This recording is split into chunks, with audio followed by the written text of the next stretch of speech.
Good evening. I'm Matt Jacobs, Director of the Bob Graham Center for Public Service. And it's my pleasure to welcome you, or welcome you back, perhaps, to the Okora at Pugh Hall for another excellent public program. I want to remind you that as we return to in-person programming, we do encourage and expect those of you present here to wear appropriate facial coverings. I'll be putting mine back on as soon as I'm done talking. Tonight's program will have a hybrid format with some panelists here in Pugh Hall and some zooming in for us. And so this will be, I think, an interesting opportunity for us to test this hybrid programming because it's something we want to explore going forward to maximize participation from communities locally, on campus, off campus, but statewide, nationally, and perhaps even internationally as well.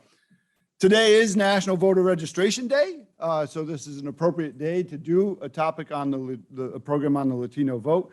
There is a QR code that you can scan for voter registration that you may have seen on the slides in advance, and you can check in the back of the table for additional information on that as well.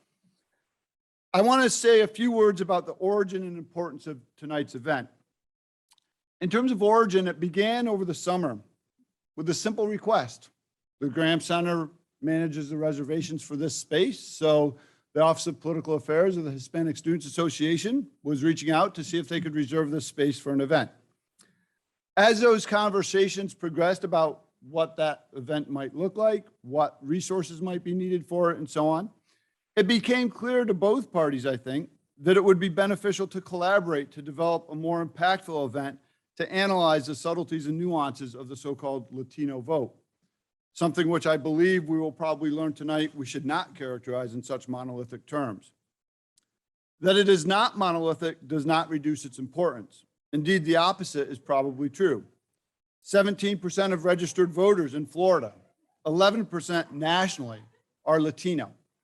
In Florida, Latino voters, in terms of registered voters, accounted for 30% of the growth in the registered voter total from 2016 to 2020, with about 500,000 new registered Latino voters. If you look nationally, the impact is just as great, and in some cases more significant. If you look at North Carolina, for example, where the Latino vote is growing rapidly, or Georgia, or Texas, or even California. California, a place where you think, well, it's a largely one-sided state.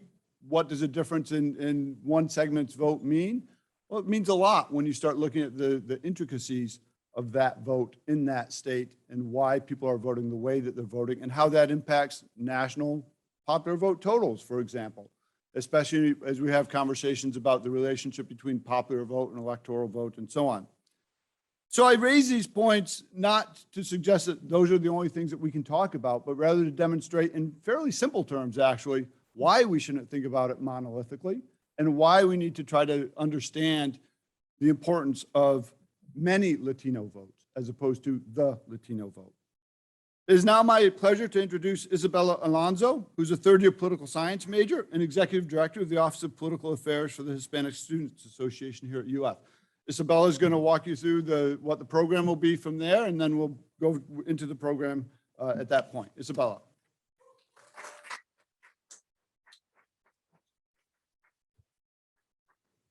Good evening, everyone.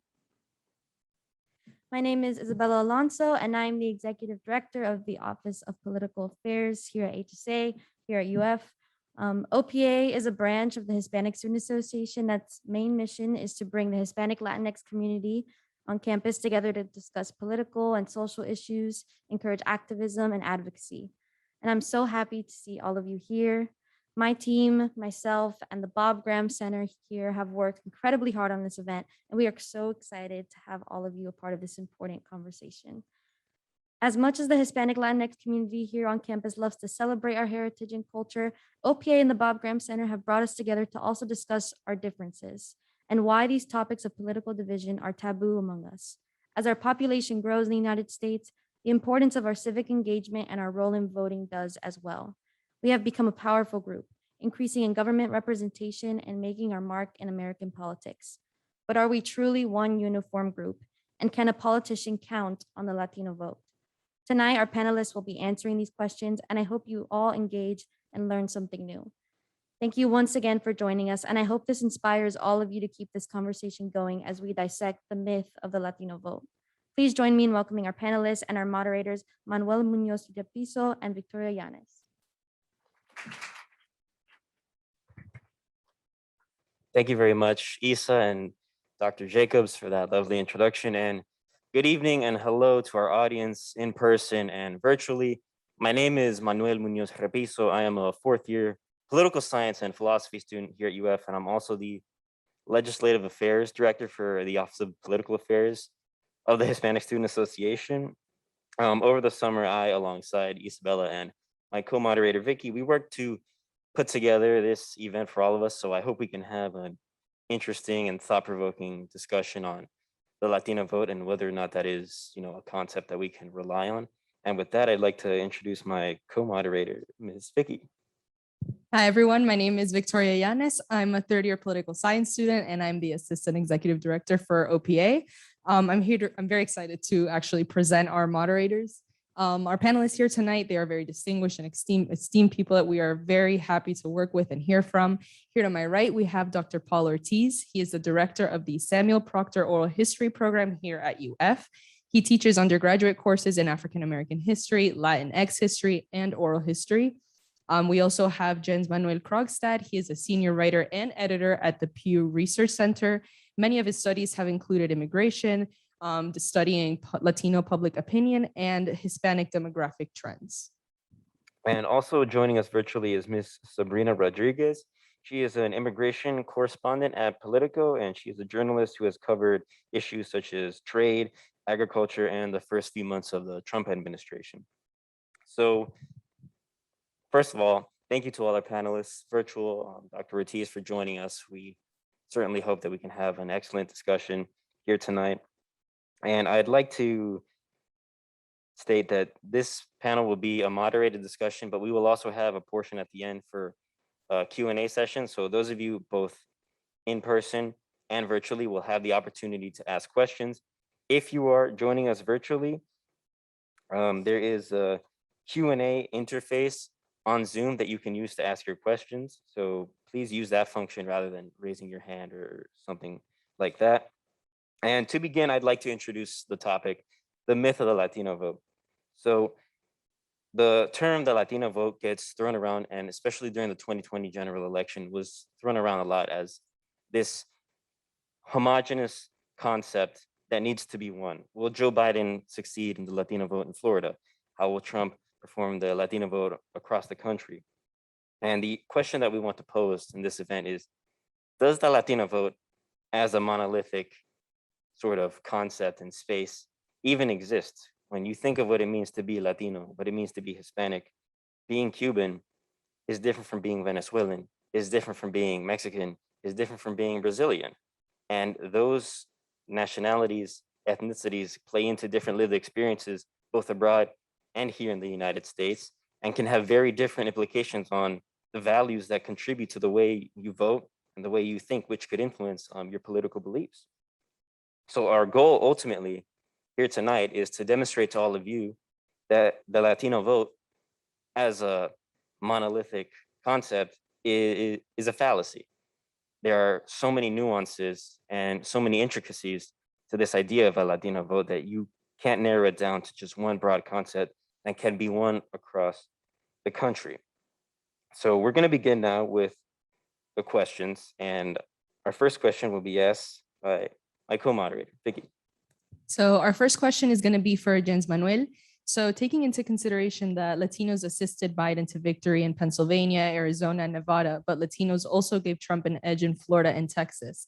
What do you consider the sort of voter trends among Latinos that are observable in the United States? And are there any geographic or ethnic consistencies that can help explain those trends? Sure. Thanks for the question, and thank you for the introduction. And Manuel, thank you for framing this discussion. I feel like you really summarized our last many years of research at the Pew Research Center about Latino voters. So thanks for that, for doing such a good job. But to answer the question, a few of the big trends, a clear majority of Hispanics are Democrats and voted for Joe Biden in 2020. But at the same time, a significant minority identify as Republican and voted for Donald Trump. In fact, Trump made gains among Hispanic voters in 2020. And in presidential elections, to give you a sense of how much of a gain there was, the Democratic advantage among Hispanics decreased from 38 points in 2016 to 21 points in 2020.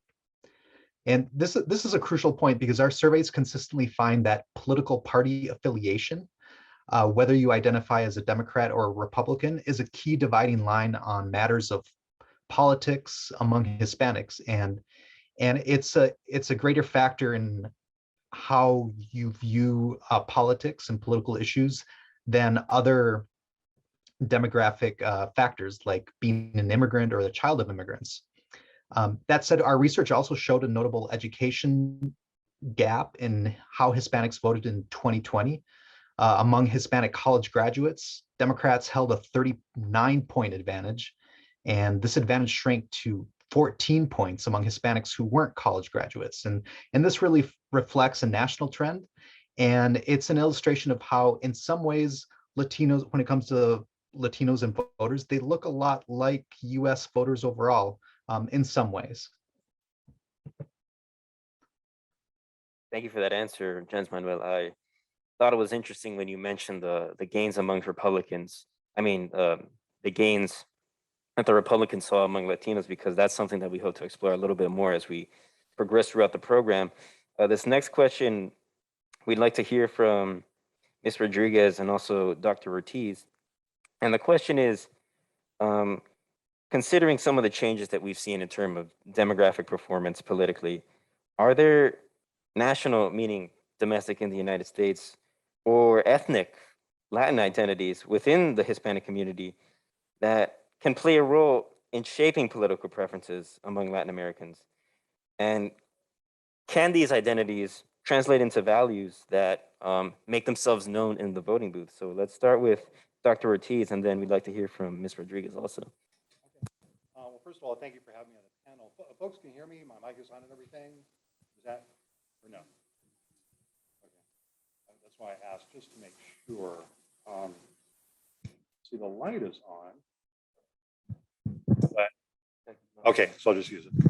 Okay, so I just thanking you for having me on the panel. It's a really important question because when we study race and ethnicity, the first thing we have to understand is that identity is relational. And I can choose an identity. So I was born in 1964. I grew up, the term we used to identify each other generally was Chicano. But that was situational. That was the historical context. That was kind of in the wake of the Chicano movement, the rise of the United Farm Workers in the 60s and 70s. So today, what's different is we live in a time of rising white nationalism. So that's having a big impact on how Latino voters all throughout the country respond to political issues. So yeah, I mean, very much so. I mean, the most important historical event of our time involving Latinos by far was the 2006 general strike. That was an event where millions of Latinos all across the country, from Miami to Chicago to LA to New York, went out in the street, marched in favor of immigration reform. But when I say that was the most important historical event, what I mean is that that event generated a lot of political activists, people who became active in the Fight for 15 movement, people who went door to door for Barack Obama in 2008, people who became leaders in their unions. But at the same time, millions of Latinos didn't participate in the 2006 general strike. So I think it really cuts both ways, but I think one of the things that's going to continue to drive Latino political activism is white nationalism. We live in a time where white nationalism is one of the most major events or major kind of political phenomenon in the US as judged from people outside of the US. You know, that is, if you look at the US from Europe, from Latin America, from Africa, the thing that they notice the most is white nationalism. So I think that's going to continue to have a big impact on how we engage in politics.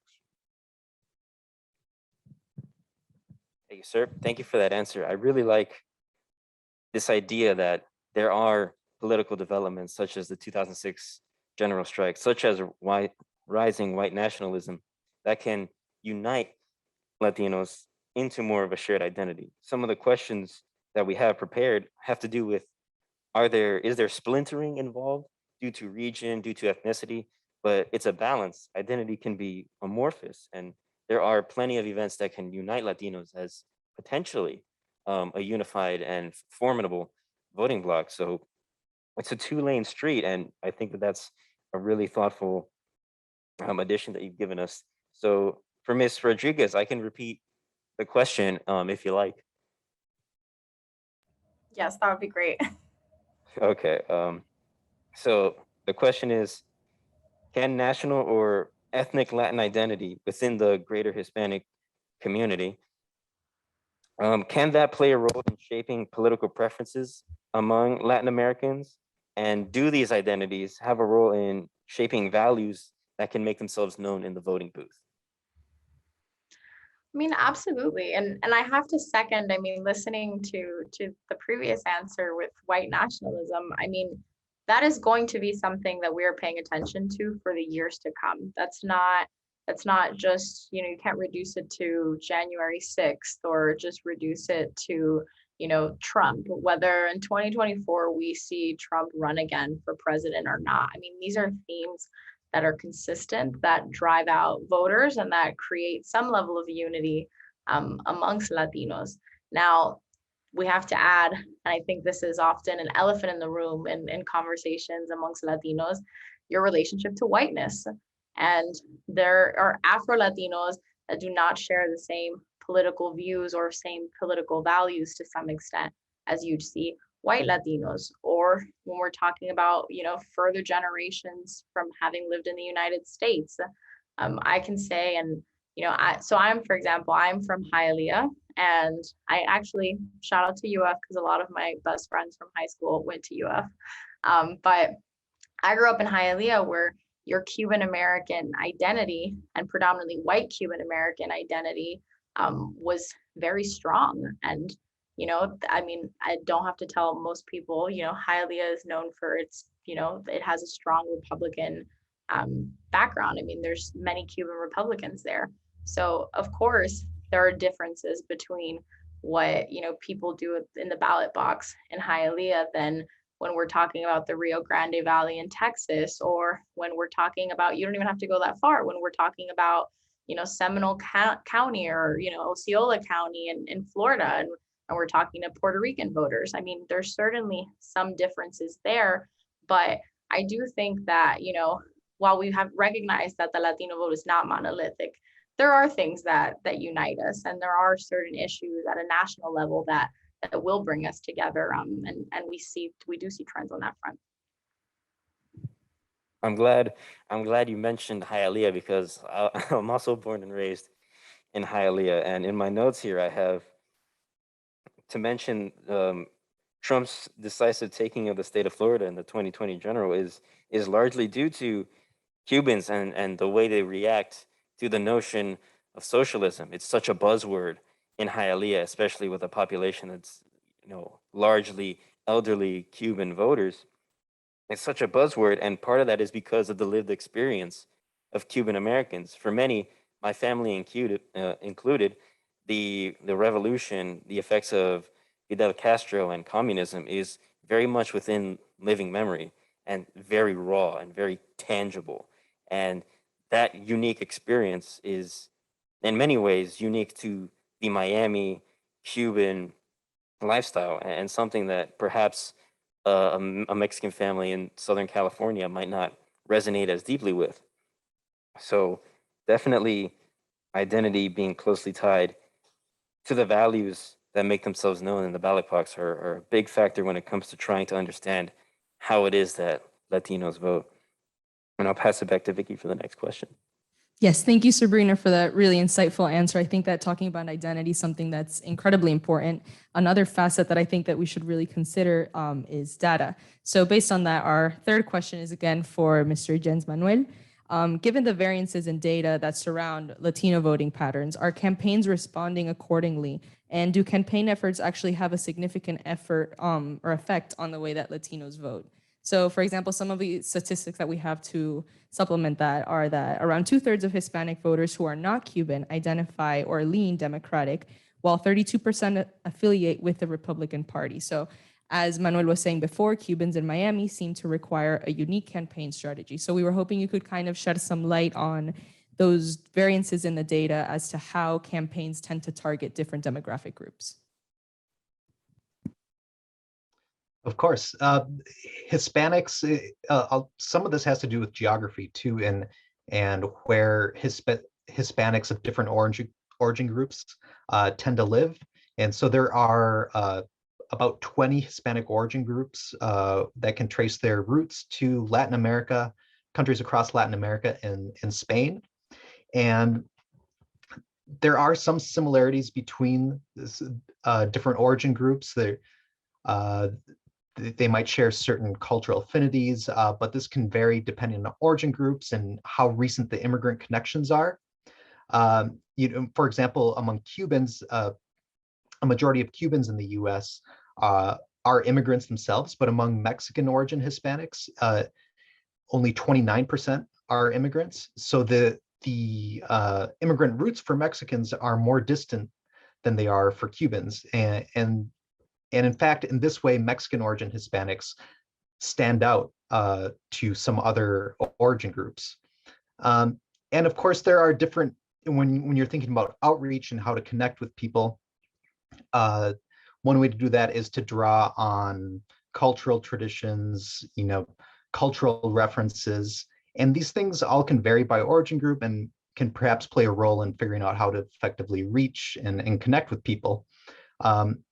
And shifting to some of the data with some of the research we've done on the 2020 election, Latinos were generally less engaged in the 2020 election than the typical American.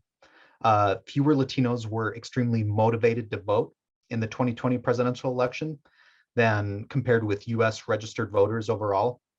We saw gaps by education as well, with Hispanic college graduates more motivated than Hispanic non-college graduates to vote. Latinos were also less likely than some other groups to say they were contacted by a candidate's campaign in the month before the 2020 election. And this could have been by printed mail or flyers, email, text messages, or robocalls. It's important to note that Hispanic registered eligible voters were widely contacted. 3 in 4 said they were contacted in at least one way by campaigns. But even so, Black and white eligible voters were contacted more than Hispanic eligible voters. And there were also some notable gaps, interestingly, by types of communication, with Hispanics less likely to be contacted by email or robocalls. Education is emerging as something that's an interesting gap in motivation to vote and voter turnout rates. Hispanics with at least a bachelor's degree were more likely than Hispanics who were not college graduates to say they were contacted in the month before the election. And we saw similar patterns by age, with older Hispanics more likely to be contacted than younger Hispanics. And finally, just one last note on actual political activity. Whether you showed your support for a candidate on social media or contributed money to a political candidate or displayed a yard sign, Hispanics were also less likely to engage in political activity than other groups. 2/3 of Hispanic eligible voters said they did not engage in political activity in the 6 months before the 2020 election.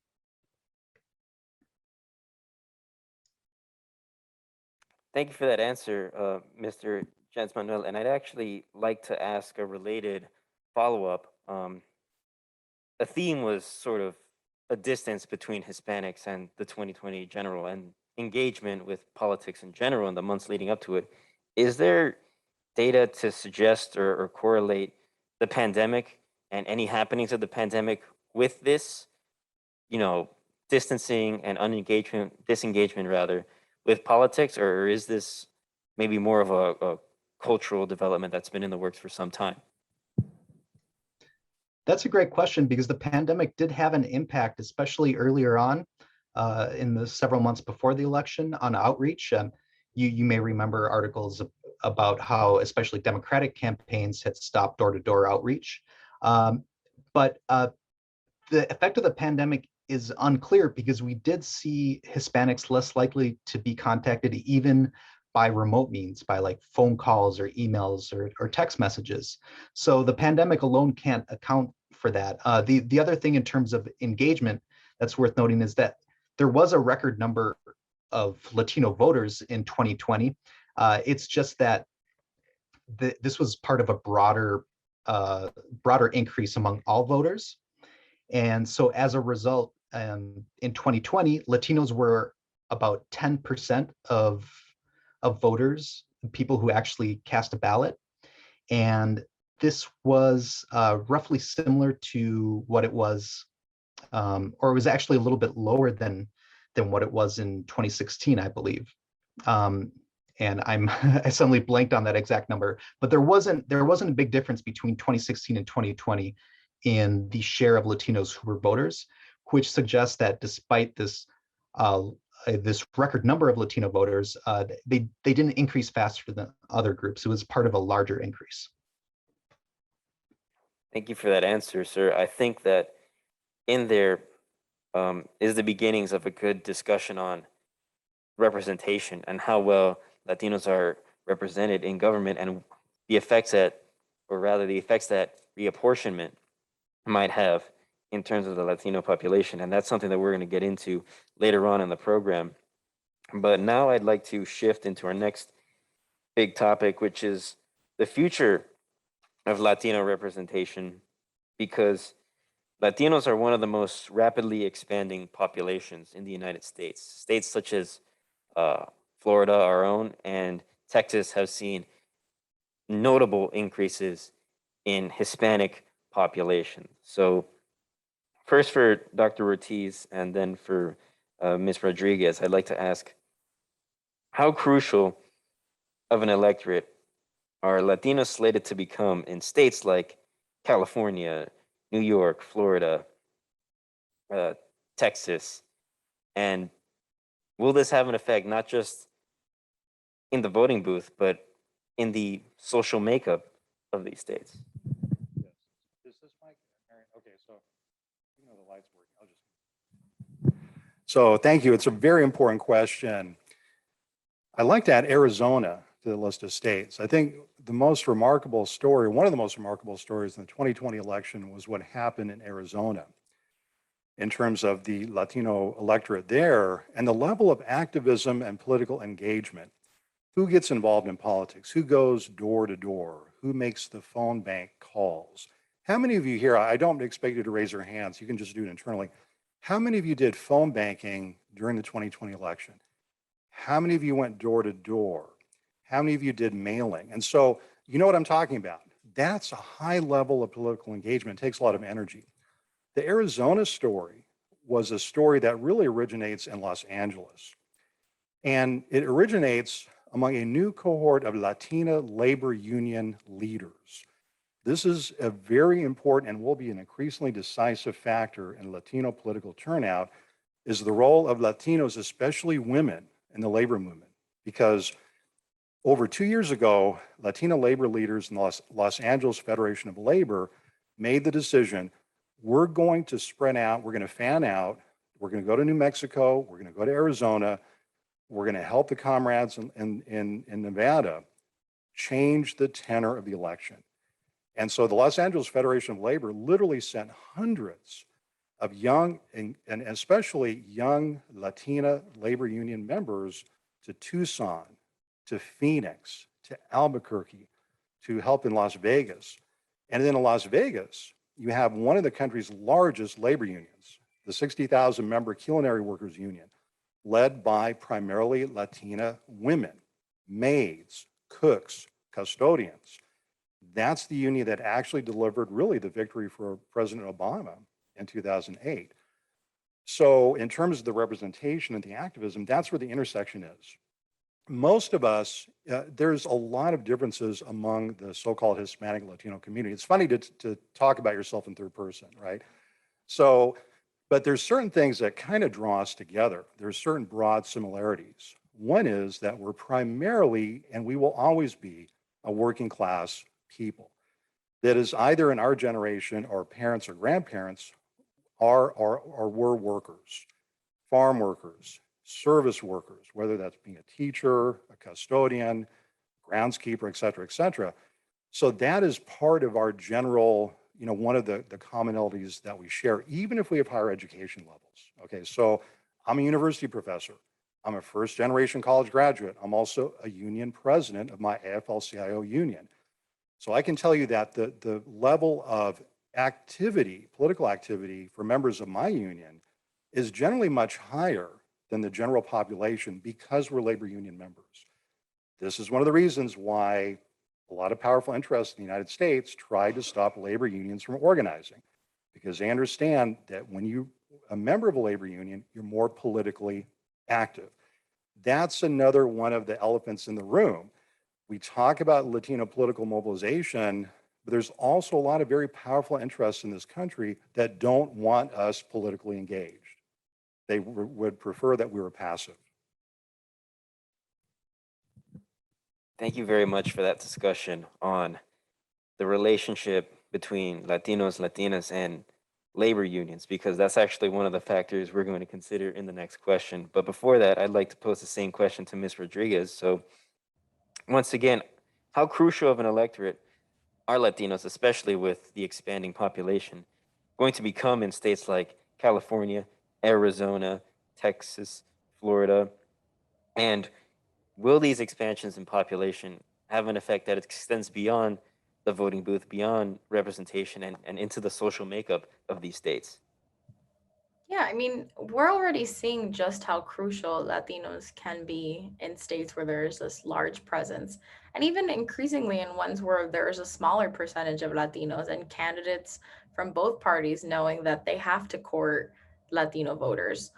We saw it, I mean, in 2020, there was plenty of headlines specifically around Florida and how Latinos in Florida disrupted Biden's path to winning in the state. And it wasn't just, the big headline. And again, as a Cuban American, I always am focused on, okay, wait, what happened with Cubans? But it wasn't just Cubans in Florida. I mean, Trump made inroads with Puerto Ricans. Even if Biden won a majority of the Puerto Rican vote, there were inroads there. And with Venezuelans, with Colombians, with other Latinos in mostly South Florida, we saw it as well. I mean, when you looked at, majority, precincts that were in majority Venezuelan areas in Doral in South Florida, or you looked at majority Colombian precincts in majority Colombian areas, you did see that Republicans made inroads. And it showed the importance of messaging towards these groups, towards and having culturally competent messaging, not just, one cookie cutter message for everyone, but being able to tailor your message to, okay, this is how we're going to go after Cuban voters. This is how we're going to go after Venezuelan voters, after Puerto Rican voters. I mean, there's very different experiences and very different ways to go about it. And then outside of Florida, I mean, I guess last month, all the months this year blend in, I feel, but just last month, we saw the recall election in California, or I think it was earlier this month. We saw the recall election in California where there was also a huge focus on Latino voters. I mean, we're talking about a state where it's about 40% of the population, about a third of the electorate is Latino. And there was no way that Gavin Newsom was going to be able to win and not be recalled if it weren't for Latinos turning out for him. But that requires not just him showing up 2 months beforehand to tailor a message of, oh, you should vote for me because Republicans are bad. That requires him in his time as governor actually doing things for Latinos and actually making a compelling case why Latinos should be voting for him and should continue not to just be registered Democrats, but to be registered Democrats that actually go out of their house to vote and actually take the time to do that. And I just think another piece of this is outside of the big states where we have big percentages of Latinos. Right now, for example, in a month and a half, we have the governor's election in Virginia, for example. And I was just this weekend at, the Democratic candidate, Terry McAuliffe, was having, an event for Latinos. And there's been plenty of events geared towards Latinos in the state where it's 10% of the population. but that 10% of the population can swing an election and can make a huge difference when we're talking about, at the end of the day, counting those final votes in a tight election. Thank you for that, Sabrina. Our next question also kind of focuses on that, or kind of extends that, taking into consideration what Dr. Ortiz also mentioned about labor unions. And once you said about targeting specific ethnicities and specific groups, what kind of issues do you believe can mobilize Latinos the most? So how does this vary from region to region or ethnicity to ethnicity, considering both of your answers and what you said, and specifically targeting, for example, Venezuelans in South Florida, Cubans as well, or people in other states?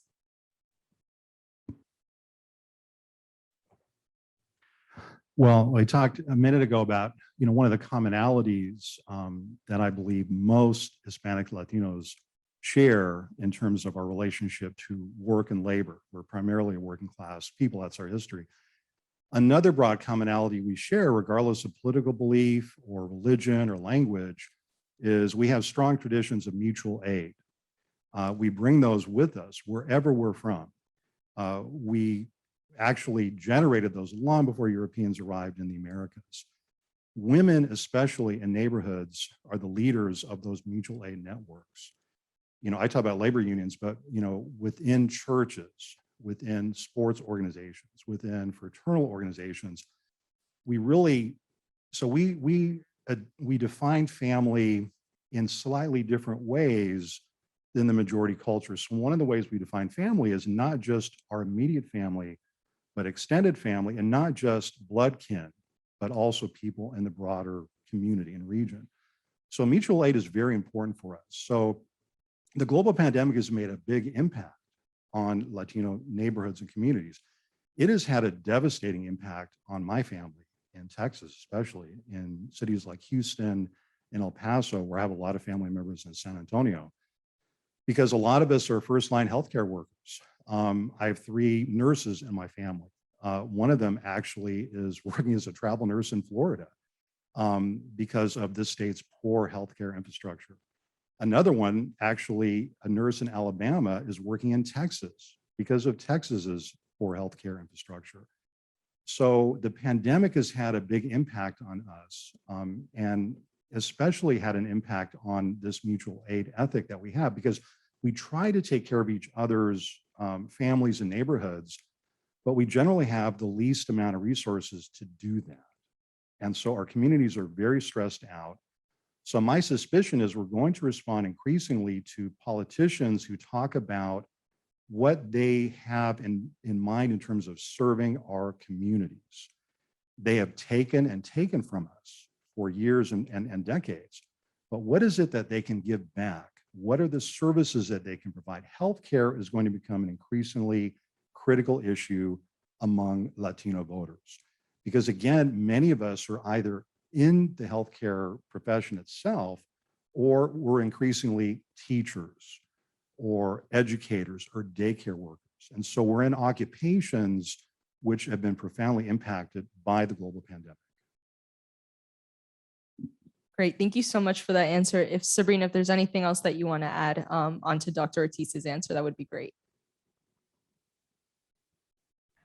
I mean, I think it's keeping in mind those pieces of who we are. And when we were talking in 2020, and this keeps coming up in elections, where it's, okay, what issues are going to get Latinos to go out of their house and vote? And if a candidate only focuses on immigration and says, oh, because Latinos, they come from immigrants, where they are immigrants, that's what's going to move them, they're wrong. They're completely wrong. That is only one of the issues that many Latinos are following. And we all have different relationships to immigration, whether you are first or fourth generation. But we're talking about the economy, we're talking about jobs, we're talking about healthcare, how to ensure, and the pandemic really brought that to a forefront for all of us, in terms of people's job security and in terms of people's health. I mean, we know, and we've unfortunately seen so many stories or had the personal lived experience of seeing how Latinos were disproportionately impacted by this pandemic, seeing the loss of family members, seeing the loss of people in our community. I mean, those are all pieces of this bigger puzzle of what draws people out to vote, what, makes people pay attention, and what we care about at the end of the day. Of course, and I agree completely with your answer when you were saying that immigration is not the only subject that is pertinent to Latinos. It's not the only thing that's going to get them out the door to vote. As Dr. Ortiz mentioned before, healthcare is going to become incredibly important. Our response to the pandemic and how we were disproportionately affected is something that's also very, I guess it's just the effect is going to be brought forth in many other discussions that are going to be related to the future elections. And with that, I'll pass it on to Manuel for the next question. Yeah, I'm glad that immigration became sort of a talking point with the answer to that question, because that blends right into what we're going to discuss next. Because interestingly, for the minds of many Americans who are not familiar with Hispanic community, with what it means to be Latino, immigration is many times the only way that Hispanics can sort of make their way into the daily American political vernacular. If you were to walk up to somebody who lived in a Midwestern state and ask them, when you think of Latinos in terms of politics, what do you think? Almost certainly the number one answer is going to be immigration. And if there are any other answers, they're going to be broader answers that affect the country as a whole instead of just the community. But the issue of immigration is one that becomes a issue of lower priority as you move away from the Western Mexican border region, and as you move away from ethnicities and groups that come to the United States through the Mexican border. Immigration sometimes tends to be an issue of lower priority for Cuban Americans who are on the East Coast, or Puerto Ricans who have a sizable population in New York. So considering these kinds of issues and the way it plays into the broader American political vernacular, I'd like to ask first Mr. Jens Manuel, but I'd like to hear from all of you. Are there political issues that seem to resonate universally with the Hispanic community? And if there aren't, could this be evidence that a homogenous Latino vote bloc might not be as commonplace as the greater American political vernacular might suggest? Yeah, thanks for the question. And we have found some consistent themes in our surveys about top issues for Hispanics.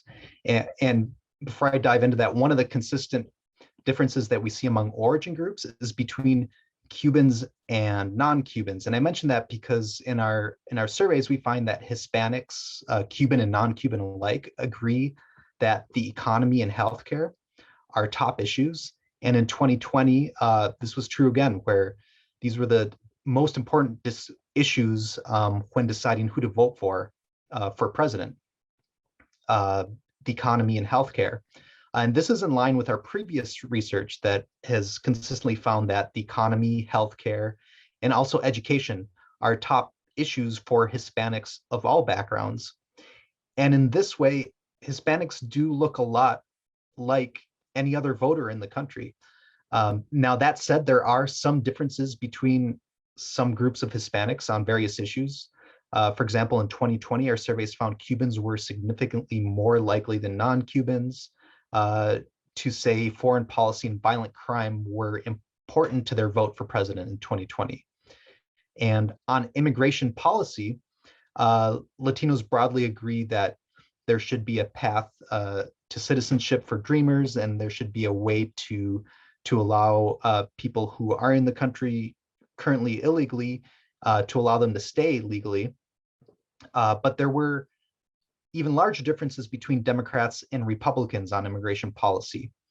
For example, 61% of Latino Democrats said it was a very important immigration policy goal to allow dreamers to stay. And only 36% of Latino Republicans said this.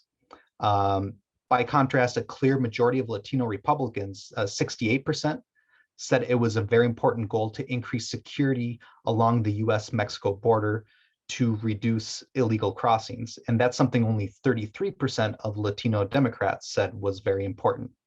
So there is this kind of mix of agreement on top issues, but also some differences between various groups of Hispanics.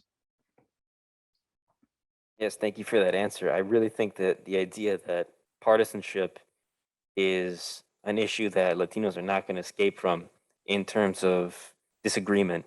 And even on an issue that, somebody not schooled or familiar with Latino identity and lifestyle could possibly imagine that all Latinos would be in favor of the most lenient immigration methods, in favor of disbanding the organization of ICE. And that's just not the case. There are more disagreements within the community than one might imagine. And I really would like to move on to our next session because with the census data being released this year, state legislatures around the country are going to begin the process of redistricting and reapportionment. And considering the massive expanse of the Latino population across the country, this is going to have a momentous effect on representation for Latinos. So with that, I'd like to pass it on to Vicky for our next question. Thank you. So also based on how we were just talking about immigration and the intro that Manuel just gave, we wanted to ask both Sabrina and Dr. Ortiz, how will expanding populations be affected by redistricting across the nation? A specific example is Texas is getting 4 new congressional districts due to the Latino population, but in proposed reapportionment maps, there's no increase in Latino districts. So that in conjunction with how much immigration affects our country and how it affects the increasing Latino population, we wanted to see how that will possibly have an impact on redistricting.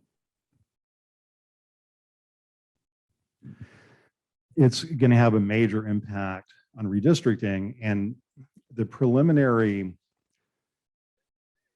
indications from Florida and Texas are that people working on redistricting are going to try to minimize this increasing demographic representation of Latinos. They're going to try to minimize the political impact of the African American vote. They're going to try to minimize the impact of the working class vote in general. And they're going to do what governments generally do, which is they're going to try to preserve the current status quo, whether that's in Tallahassee or that's in Austin, Texas. So the question then becomes political mobilization.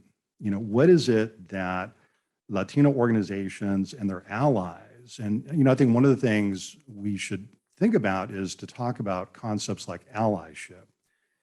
That's something wherever I go across the country to speak, whether it's South Chicago or the Bronx or Fourth Ward or Southern California, is increasingly people are asking, what can we do to help or assist Latino communities that are really under siege in terms of, whether it's the pandemic, we talked about violent crime, we talked especially about educational inequities.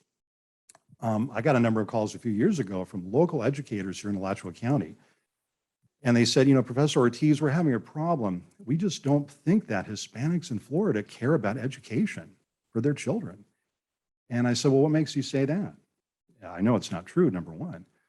Well, every time we try to get parents to come on campus, in the K through 12 schools, we can't get the parents to show up for meetings.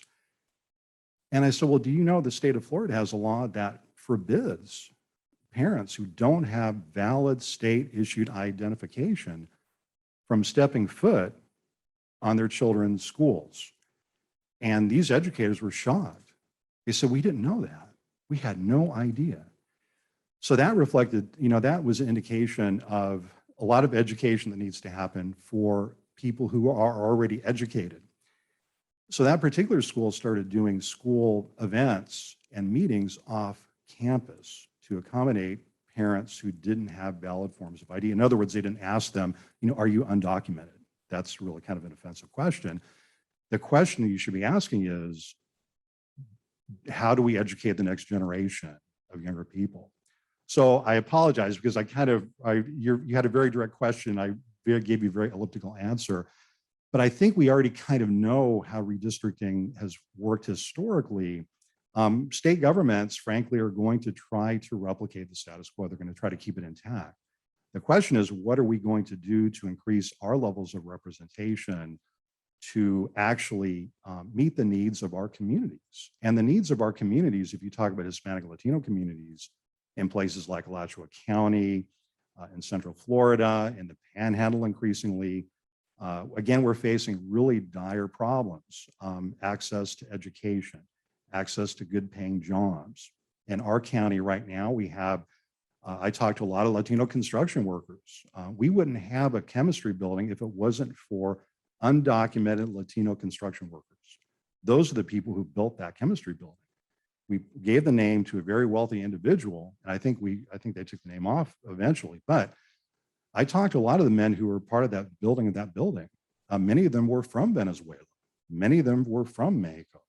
And again, most of the ones I talked to were not documented. They're the ones building our institutions right now.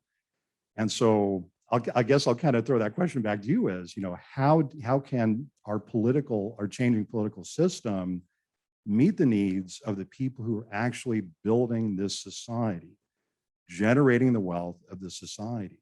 Do you know how many Latinos work for Amazon, for example? It's enormous. It's an enormous amount of, drivers and package workers and stuff. And those are the kinds of people who I think we need to be, thinking about in terms of political representation. So again, I apologize for going off topic. That was a great answer. Thank you very much. But concerning the question that you just posed, I would also like to kick that off to Sabrina to see if you have any thoughts regarding that question. Well, I'm going to go back to the redistricting question because this week has been fascinating to see Texas. I have to say, as a Floridian, my separate passion project is understanding Texas and understanding what the political process looks like, understanding what the growing Latino population looks like in Texas, since it is different from Florida, since it is different from Miami, since it varies in that sense. But I think, when we're talking about redistricting, this is a great example for people to look at. I personally, in school, we learned somewhat about redistricting. I'm lucky enough that Politico has a reporter that is solely focused on redistricting. So she's like my encyclopedia for all these things. But seeing, and I even Googled the number now because I wanted to make sure, but seeing right now, for example, in Texas, they released their first draft of what their congressional map is going to look like going forward. And they reduced the number of majority Black and majority Hispanic districts. Even though the fact is, and this is the number I was looking up, people of color represented 95% of growth of the state's population over the last decade. The facts are the facts, and we're going to keep seeing that as more maps are drawn out in different states, where we're going to see, different ways of maneuvering. Honestly, the majority being in, Republican-led state legislatures, of drawing out these maps in a way where it makes it harder for Latino representation. But the reality is that just means that Democrats, and that just means that, political organizations are going to have to do a better job of getting people to turn out and try and blunt the effects of, the drawn out maps. We're seeing already, for example, one thing that's been coming up is with all the discussion of voting rights this year in the US. One focus area has been on language access, and the fact that under the Voting Rights Act, people should be able, for example, in bilingual districts, there need to be resources provided for people that maybe are not, English isn't their strongest language. There's things like that we're going to be seeing done more frequently and with more intensity, I think, heading into the next election, as we see a wave of voting rights legislation going around and restrictions going around, and ways to ensure that people of color and Latinos specifically understand everything that's going on and go and end up going out to vote. Yes, thank you for that answer, Sabrina. Texas provides a fascinating and frankly disheartening case study as to the Latino representation, because it can bleed into one of the things we discussed earlier, which is some decreasing numbers in engagement, because Latinos can come into this country, get honest jobs, do nothing but provide for their family, and then see themselves functionally gerrymandered out of being able to elect effective representation. And if you're just a Latino family trying to work and trying to make an honest living, how is that going to affect your perception of the political system?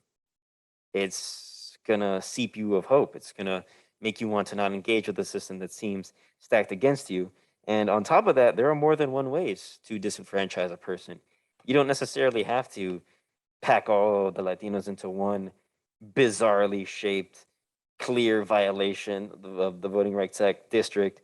You could have them in a perfectly normal, compact, diverse district and have a hostile ballot design, a ballot that has no Spanish. And many voters just can't do anything with that. And they could potentially elect the wrong person for the wrong position. All kinds of errors could occur. There could be hostile ID laws and whatnot. And Texas, other states, but in the case that we're speaking of, Texas provides an interesting insight into how institutions can strip Latinos of their ability to vote. And with that, I'd like to ask Mr. Jens Manuel, it does look like Florida will also be getting an additional congressional district, seeing as there was a massive expansion of Latino voters in the Kissimmee, Orlando region. So with this shift in numbers and demographics, how could this potentially affect Florida's status as a swing state, especially considering redistricting? I can offer a few broad general comments on that. I'm afraid I'm probably not the expert that someone like Ms. Rodriguez or Mr. Ortiz might be, but a lot of it, of course, depends on who's living in the district. Is Central Florida, we know, is home to many Puerto Ricans, and Puerto Ricans are much more like Latinos overall, in the sense that, you know, strong majority typically vote for Democrats in presidential elections. But that said, it all depends on who's drawing the districts in Florida, right? Because presumably they'll be considering this and drawing districts that are to the advantage of their own party. Beyond that, I defer to the other panelists on this question if they have anything more they want to add on that. Dr. Ortiz, would you like to? Well, I think this is one of the, I don't know the answer to exactly how the redistricting is being done in terms of the new district. So I'm definitely not the expert on that. I do know something about the Latino political mobilization in Central Florida, which is becoming an increasing factor in statewide politics. And so I think, just to kind of amplify a theme that's already been pretty implicit and explicit in this panel, the key issue is going to be what's happening at the grassroots in terms of political mobilization. And I think that's really a question for everyone in this room. Many of us probably live or have parents or family in Central Florida or in Orange County or Kissimmee or that area. And so, you know, the question is, what are we doing now in terms of trying to impact this process? One of the heads of the Florida Republican Party just came out with a major statement acknowledging that the last redistricting in Florida, which was also controlled by Republicans, was not done by the rules. I'm saying that euphemistically. That was his phrasing. And he promised this time we're going to play by the rules in terms of how the state constitution and the federal laws provide for this. And so the question is, what are we going to do as political actors to assure that the Florida state legislature plays by the rules? In other words, there's traditions in Latino political activism that go back, you know, really centuries. We have people like Dolores Huerta, who is in her mid-90s, who's as active as ever politically. We just had her here a few years ago. We had the example of Cesar Chavez. We had the example of many, you know, generations of Puerto Rican labor leaders. And so I think part of the answer to this question about how redistricting is going to happen in Florida and Texas, it's kind of on us, especially the Florida, you know, corollary is, are we willing to engage in the process?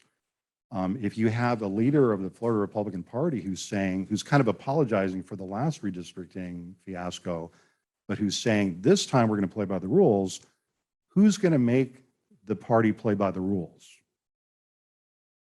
It's just an open question to everyone. Who's going to make that happen? Do we live in a democracy? If we live in a democracy, we're going to make it happen. Okay, so that would be my That's a professor's way of responding to a question when he or she doesn't know the answer. Thank you. Yeah, there's definitely something to be said about efficacy and how much Latinos ourselves can do to ensure our own representation. But I think we have time for one more answer from Sabrina on this same topic. Florida, due to massive expansion of the Latino population in Orlando-Kissimmee region, could this affect Florida's status as a swing state, and can it affect competitiveness within the state legislature, the state house and the state senate? Oof, the professor did such a great job of with this question.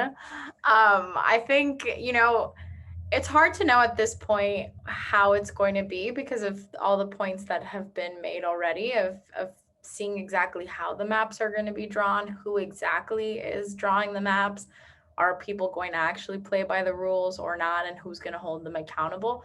I think all the things that have been said already makes sense. I mean, when we're looking at Central Florida, what is going to be interesting, which is what we're seeing in Texas, though, is while yes, we have, strong Latino populations and a growing Latino population in Central Florida, again, depending on how the district is drawn, that can have an impact. There's some talk, there has been talk in Washington about what it means for specifically Congresswoman Stephanie Murphy's district. That was a really competitive district. She's a Democrat. It had been very competitive and continues to be. I mean, if it's drawn in a certain way, she could be drawn out of her district. And that's right there in Central Florida. So, I mean, it's going to be interesting. And it's something that, it's one of those subjects that, again, I think redistricting sounds seemingly boring to a lot of people. It's not as active as Trump said or Biden did, or, and those kinds of stories that people are drawn to and are very easy to click and read for 30 seconds.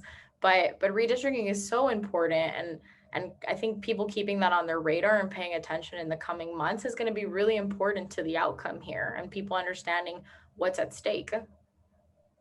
I agree completely about redistricting. For those of you in the audience who are more civically minded, proposed redistricting plans, current redistricting plans are all information that is publicly available. So if you want to see for yourself what gerrymandering, representation, both effective, ineffective, hostile, or fair looks like, you can look up the Texas state congressional or state legislature map and see for yourself what these elected bodies do and what they either reduce minority populations to or how they work together to embolden minority representation. And with that, right now is the perfect time to commence our audience Q&A session. If you're in person, you can just raise your hand and we can bring you a microphone and you can ask your question. For those of you joining us virtually, please remember to use the Q&A interface on Zoom to ask your questions. So if anyone has any questions here, we'll start in person. A gentleman right here in the blue shirt has a question.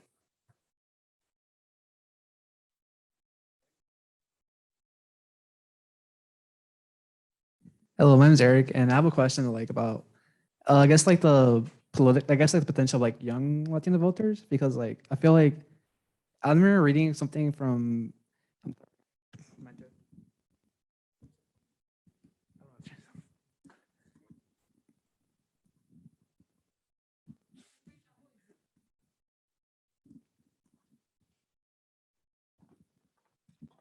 Sorry, folks. Technical difficulties. And so I was saying the potential of young Latino voters, because I feel I think from the Pew Research Center, Manuel Krogstad is the name, about how most young Latinos weren't immigrant involved, and it's the intention to really for us.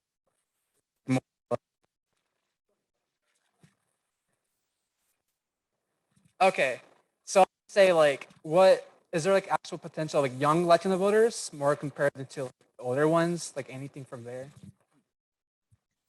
And to repeat, in case there are any audio differences, he's asking if issues like immigration have young Latino voters or harm elderly Latino voters and younger Latino voters, and are there differences in turnout? So he directed it straight to you, Mr. Jens Manuel, but we can hear from the other panelists if they'd like to offer comment. I can offer a few comments related to that. In terms of voter turnout rates, we've seen that Latino youth, Latinos ages 18 to 29 have lower voter turnout rates than older Latinos. And this is something that we see, of course, across other racial and ethnic groups where young people overall have lower voter turnout rates. One thing that's unique about the Latino population compared to other groups is how big that youth population is. The young population, there are nearly 19 million Latinos who are under 18, and every year about 1 million Latinos turn 18, and many young Latinos are US born, which means these are new US eligible voters. And so that has the potential to have a big political impact if young people choose to participate in elections. As far as specific issues related to whether young people feel more strongly about certain issues or other issues, we haven't seen big differences by age on top issues among Latinos. If there are differences, they often reflect what we see nationally. Perfect. Thank you, sir. Do any other members of the audience have any questions for our panelists? Can you guys hear me? All right, great. So we have a virtual question from Giancarlo, and he's asking, in many stats, when talking about the Latino vote, they put the South American vote together. I wanted to ask, do you think it would be better for the news sources and surveys to be more specific about this vote, especially when it comes to the Venezuelan vote, which seems to trend differently than other South American voters? I think that's an excellent suggestion. I like to see that happen. I served in U.S. Special Forces in the mid 80s, and I was actually in Venezuela, many other countries in Latin America. And this is one of the things that US-based political scientists need to really understand. Each of the nations of Latin America and the Caribbean have distinctive political traditions.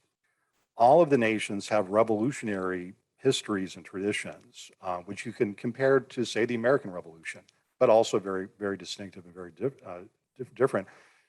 I think in the University of Florida, we're actually getting ready to honor one of the most impactful Latin American faculty members we've ever had at this university, Hernan Vera, who was a globally renowned professor in comparative race and ethnicity. Hernan was essentially a political refugee from Chile, from the Pinochet regime. And we often talk about the Castro regime and its impact on the Cuban diaspora. But the Chilean diaspora has been incredibly impactful in this country. And so, see, that would be a great case study to reflect this very important question. The traditions and histories of Mexico. I mean, really in the 20th century, the most impactful single event that impacts this entire discussion to this day is the Mexican Revolution. My family came to this country as refugees from the Mexican Revolution in 1914. So, and the fact that we remain ignorant of those histories in Mexico and Venezuela and Cuba has really detrimental impact on this country's political fabric. One of the things I like to suggest, in addition to such a survey, would be to require a certain level of education in our school districts so that all of the students in US schools are required to learn something about Mexican history, learn something about Cuban history. I mean, I'm teaching a course right now in African American and Latino history. We're studying the Cuban War of Liberation in the 19th century. It is so eye-opening for my students. They're just blown away. The Cuban American students, they're like, I never knew who Jose Marti was, Antonio Maceo, these incredible individuals who fought the Spanish Empire and gave their lives. Because when you don't teach that kind of history, what happens is that younger people have no role models. And they think that all they can do is assimilate to some kind of imaginary standard that was, it's like, well, I guess I'll have to be like James Madison. Well, no, you don't have to be like James Madison or Alexander Hamilton. You have your own figures in your own country's individual histories to be proud of. And those histories in turn really have enriched this country's history from the very beginning. I was so glad that both of you started us on the pathway of understanding this isn't all about immigration. Mexican Americans, one of our fondest sayings is, we didn't cross the border crossed us, right? We were in this hemisphere and in this country long before the Pilgrims, just like African Americans. It's so ironic. I talked to a lot of my African American colleagues and they say, isn't it odd, Paul, that many Europeans who didn't even arrive here until the 1920s still refer to us as outsiders. We've been here since 1619. Isn't that interesting? So yeah, there needs to be a lot of education about the important and distinctive and powerful, important political histories of each of the countries from Latin America and the Caribbean.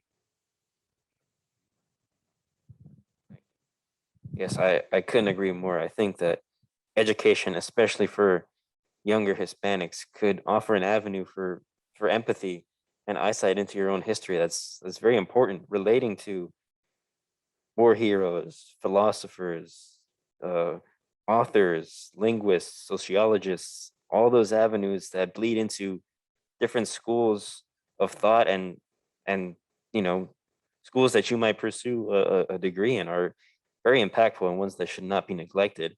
I know that the young lady in the pink top, do you still have a question? Yes.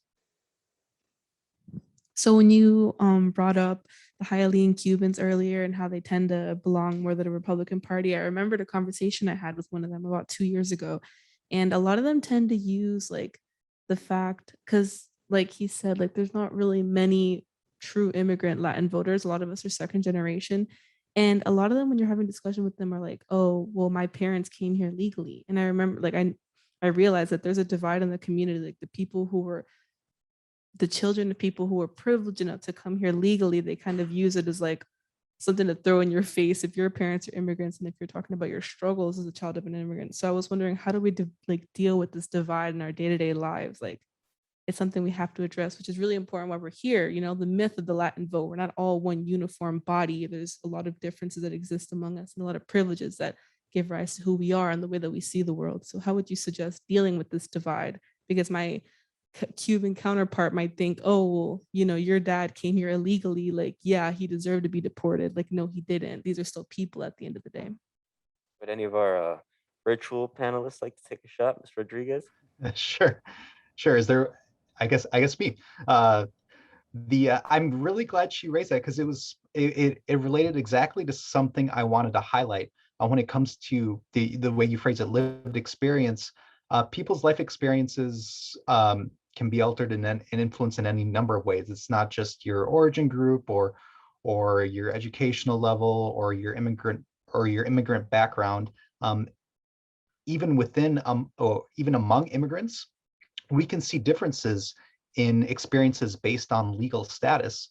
And one of the things we found in a survey from this spring is that I'm sorry. One of the things we found from the spring was that Latinos who that there were some differences in terms of how Latinos felt about immigration policy goals, how strongly they felt about them, depending on their legal status. So this is a way to see who feels most strongly about certain immigration policies. So measured this way, 73% of Hispanic immigrants with no green card say it's very important to allow dreamers to stay in the country. Meanwhile, closer to half of Hispanic immigrants with a green card say this. This is about a 20-point difference. And about half of US-born Hispanics and Hispanic immigrants who are naturalized citizens, who are US citizens, also say it's very important to allow dreamers to stay in the country. And so you see this difference and interestingly, between immigrants who are naturalized citizens and Hispanics who are US born, there are certain similarities in how they view immigration policy goals as being very important.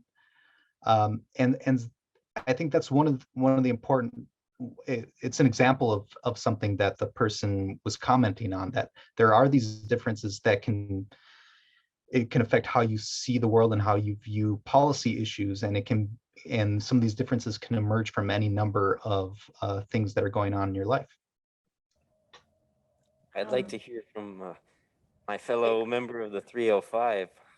How could Miami, for an example, the elderly Cubans of Hialeah versus the very well-known Venezuelan population of Doral versus other Dominican populations or even Haitian populations of the region, are there differences that are reconcilable, and are there ones that are perhaps so deep in history and so closely tied to the culture that they could be irreparable differences that have effects on representation and on the social makeup of the city? I mean, this is something that's like deeply personal to me. So I'm not even speaking as a journalist here, but as a Cuban from Hialeah.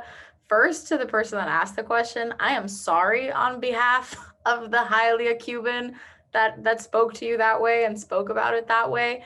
And it goes back to actually Dr. Ortiz earlier saying, you know, the need to take these classes, like actually get educated. You know, there's the experience and there's what you're taught at home about your culture, what you're taught at home about what your family's relationship to immigration is. And then at times there are facts that differ from that. And I think, you know, growing up in Hialeah, growing up Cuban American family, there was some way of talking about, you know, about Cuban immigrants and, oh yeah, Cubans just came here and look at everything that Cubans in Miami built and look at all these things. And, you know, and that philosophy around immigration, the fact is, and this for future reference, arming yourself with facts is always great, of being able to say, yeah, but Cubans at the end of the day had the Cuban Adjustment Act. Cubans at the end of the day had policy that helped them, had policies in place that allowed for them to not be coming to the United States illegally. That Cubans still have, a year after being in the United States, are able to apply for a green card in a way that other immigrant groups don't have. That's just a fact. It's just a fact that Cubans have, you know, disproportionately benefited from U.S. immigration law for years. And there isn't wet foot, dry foot at this point, but there are still ways that Cubans have benefited from U.S. immigration policy and stuff. And those are things that, you know, come from education, come from, you know, taking the time to take a Latin American history class or a U.S. Latin America relations class and learning about those things. But I mean, those are differences that naturally, and kind of to Manuel's question, I mean, there's people that you're not going to change their mind on that. That is just a fact. There are absolutely Cubans in Miami that feel that, oh, we don't support illegal immigration, people should be deported, oh, people should come, the quote, the one that personally triggers me the most is the right way, or, you know, get in line and all of those things. I mean, at the end of the day, it's, you know, informing people as much as possible. And there are areas to look at where there is agreement. I mean, this doesn't only apply to Latinos, but for example, I mean, for years there's been poll after poll that shows that the majority of the American public supports pathway to citizenship for Dreamers, or, you know, supports DACA and things like that, and finding those opportunities where you can actually successfully get bipartisan support, not only widely in the United States, but in Washington, D.C. And those areas, I think, are especially focal points to have when we're talking about an issue like this.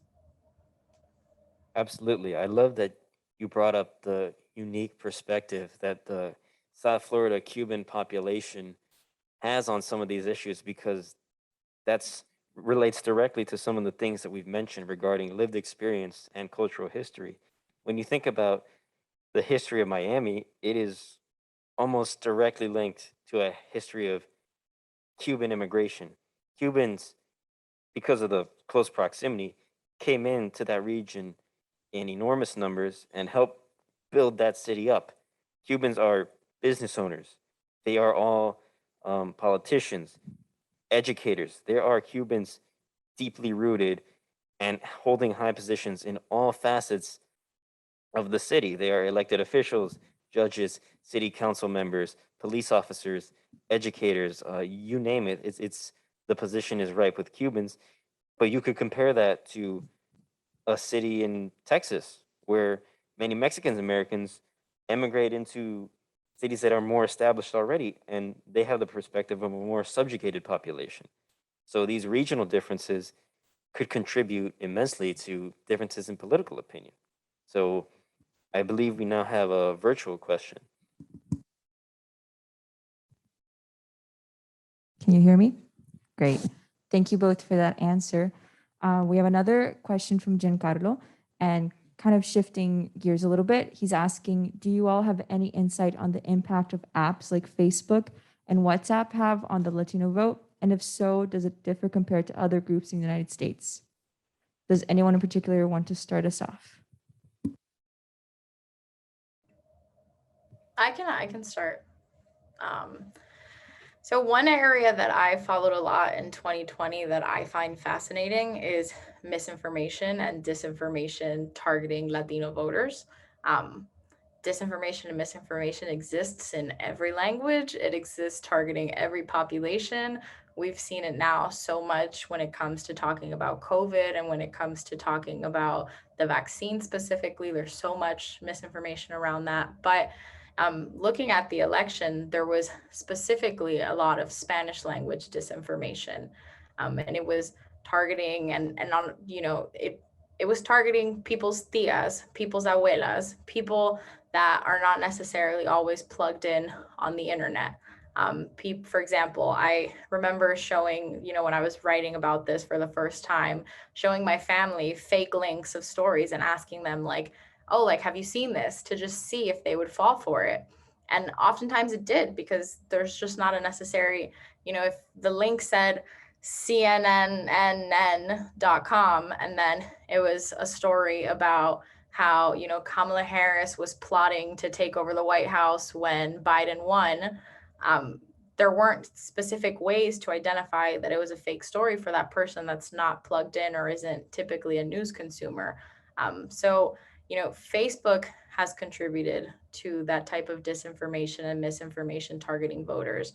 WhatsApp is almost the hardest one to track because it's encrypted and because it's within social circles. So you have a family group chat where 20 people from your family are sharing stories. You potentially trust the people in your family that are sharing things on there, and they might be sharing memes that are completely inaccurate. They might be sharing links to fake news stories that have not happened, that are not real. I think one good example that comes to my mind was there was a meme shared a lot around last year, and it was a doctored photo of Biden meeting with Raul Castro, or it was a photo of Biden meeting Maduro that had happened 12 years ago or so, a very, very long time ago while he was vice president had happened. And using that to say look, he's secretly meeting with Maduro. This just proves that he's a communist. This just proves that he's a socialist. And sharing those things via social media, sharing those things within your networks and WhatsApp, that has absolutely had an impact on Latino voters. And it's something that I think, more people are paying attention to now, which is good. But seeing it last year, it was incredibly frustrating. And hearing it on radio stations, for example, so many Latinos as well listen to Spanish language radio, where there isn't a lot of oversight, which really complicates paying attention. It really complicates having that accountability on what's true and what's not. So another one of the broad commonalities about us, and it's related to our family values and our working class status, is we have to move a lot. We're a people constantly on the move. We move to take care of elders, or elders move in with us. Because we don't own great conglomerations of capital, because we're not incredibly wealthy people, we're constantly on the move, not just in the US, but across the entire hemisphere. That's one of the things that makes us distinctive in spite of our differences. But this is one of the reasons why social media is so very important. Many of us move so often, we don't have a loyalty to a particular newspaper, right? We depend on social media. The other thing is that because we move so much, the demographics of our cities are changing even as we have this event this evening. So for example, is anyone familiar with the Little Havana neighborhood in Miami-Dade? how has that neighborhood changed over the past 15, 20 years? It's profound. The last time I was there, I was joking with some of my Cuban American colleagues. I said, Little Havana is becoming Mexican, man. And then they were like, no, Paul, it's only temporary. And I said, no. Wherever we go, we're going to change it permanently. I was just kidding, right? But no, it's even Miami. I mean, I think there's other cities for us to kind of keep in mind, and other rural areas. One is Orlando, very important for the future. Another is what's happening in the Bronx and Queens, not just New York City. Let's break it down. Specific boroughs. Again, Los Angeles, San Diego, Houston. And so it's fascinating. And again, it's connected, very much connected, I think, to social media. And the fact that because we're not a kind of static people, we're constantly on the move. And this is one of the things that drives political scientists nuts about us, is you just can't nail us down. We're here, there, everywhere, kind of like the Beatles song, right? So, sorry about that. I had to make a reference to the Beatles. Thank you very much for those thoughtful answers. With just a few minutes left, I don't know if we have time for one last question, but I would like to make a final appeal to the audience, in person and virtual. Throughout the course of our discussion, we've considered a lot of data, a lot of personal stories, and a lot of general history regarding the Latin American experience, and not only just of the Latin American continent, but what it means to be a Latin American in the United States. We've discussed that the term the Latino vote is as meritorious as it is misguided in many ways. On the one hand, issues such as labor can really unite the Hispanic population in the country in astonishing and very productive ways. But on some other issues, such as immigration, for example, you can see very deep and painful divisions among Hispanics, where some might imagine that there would be unity. And this could possibly be explained by ethnic differences. It could be explained by historical differences based on the politics of the home country, or it could be explained by the differences in your lived experience. A Cuban who was born and raised in Miami has an extremely different political perspective from a Mexican individual who came to this country and settled in Southern California, or somebody who is of Puerto Rican descent and has grown up in the New York City area. When we consider what it means to be a Latino vote, we have to consider the fact that across the country, the Hispanic experience can vary so widely that they become almost unrecognizable from one another. And that's an appeal that we really must consider. I would like to thank all of our esteemed and brilliant panelists, Dr. Ortiz, Mr. Jens Manuel Krogstad, and Ms. Sabrina Rodriguez. Thank you all so much for your incredible insight. The statistics and the stories we've heard were fascinating. Of course, we'd also like to thank Dr. Jacobs, Isabella, the Bob Graham Center, Pugh Hall for offering us this space and this time to have this discussion with all of you. And yes, absolutely. Thank you all for the collaboration and the help. This would absolutely not have been possible without the help of Ms. Marianne Vernitson and Anna. You guys have done so much. And with that, that concludes our program. I hope that you all had a fun time listening to our discussion. I hope that we've given you something to think about. Please take all the food, the merchandise, the OPA, Hispanic Student Association things. And does Isa want to send us off with some final words? Hi, can you hear me? No, I just wanted to say, please take food, and thank you so much for coming. I really do, on behalf of OPA and Bob Graham, thank you so much for coming. These are really important conversations to be had. And yeah, please take some food. Thank you.